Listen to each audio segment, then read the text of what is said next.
वालेकुम। आज हम नाइस गाइडलाइन पढ़ेंगे और टॉपिक प्रेगनेंसी है मिसकैरेज। सबसे पहले एक टॉपिक प्रेगनेंसी वाले पेशेंट्स को जो सिम्टम्स होते हैं उसमें एब्डोमिनल और pelvic pain, amenorrhoea, missed period, vaginal bleeding with और विदाउट क्लॉट्स। और मोस्ट कॉमन सिम्टम्स साइंस उनमें pelvic tenderness, adnexal tenderness, abdominal tenderness and cervical motion tenderness. Now most important बात, refer to early pregnancy assessment services, the women with a progressive pregnancy test with the following on examination कि patient को pain with an abdominal tenderness होगी या pelvic tenderness होगी, cervical motion tenderness. ठीक है। Exclude the possibility of ectopic pregnancy even in the absence of risk factors such as previous ectopic pregnancy, because about 1/3 of women with ectopic pregnancy will have no known risk factors. अब ectopic pregnancy वाले patient को हम expected manage में उनको करेंगे जिनको pregnancy of less than 6 weeks होगी, कोई ब्लीडिंग या पेन नहीं होगा, who have a bleeding but not in pain and who have a no risk factor such as ectopic pregnancy का रिस्क नहीं होगा, उन पेशेंट्स में हम उनको एक्सपेक्टेड मैनेजमेंट कर सकते हैं। तो ऐसी फीमेल्स को हम एडवाइस करेंगे कि to return if bleeding continue और पेन डेवलप, और रिपीट और UPT after 7 to 14 days and to return if it is a positive. A negative pregnancy test means that the pregnancy has been miscarried.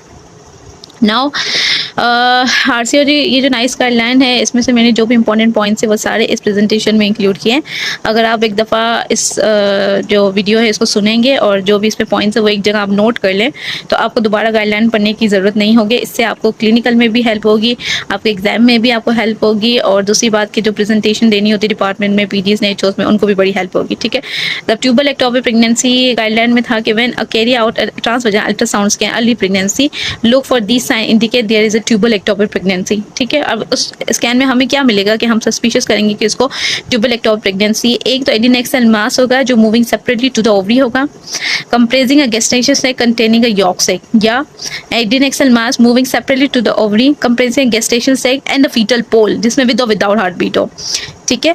और तीसरा adnexal mass होगा जो moving separately to the ovary होगा and with an empty gestational sac, जिसमें हमें radiologist आपको देगा sliding sign देगा या ट्यूबल रिंग या बैगल साइन देगा, या एक कॉम्प्लेक्स इनहोमोजेनस एडिनेक्सल मैक्स होगा जो सेपरेटली मूव करेगा to the ovary.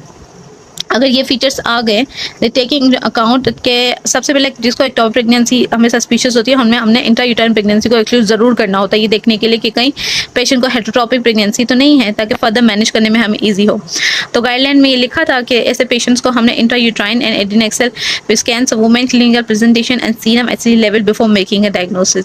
When carrying out transvaginal ultrasound in the early pregnancy look for these sign indicate a possible ectopic pregnancy, जिसमें आपको ectopic empty uterus होगा, collection of fluid with uterine cavity है, ये sometime describe as pseudo sac होता है, जिसमें collection of fluid में भी differentiate from early intrauterine pregnancy which is identified with the presence of eccentrically located hypoechoic structure with a double decidual sign.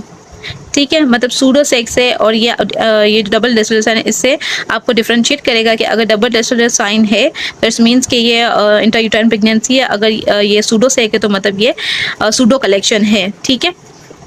अब further management के लिए आप video 2 जो है वो सुनिएगा, ताकि अब मैं आपको उसमें बताऊंगी कि अब ट्यूबल एक्टोपिक प्रेगनेंसी हमने स्कैन से देख लिया कि बेस को ट्यूबल एक्टोपिक प्रेगनेंसी है और बीटा HCG पे करा लिया है, और फर्दर अब इसकी क्या मैनेजमेंट एक्सपेक्टेड की तरफ लेके जाएंगे, मेडिकल या सर्जिकल, वो मैं आपको नेक्स्ट वीडियो में बताऊंगी। Kindly follow the next video for further management and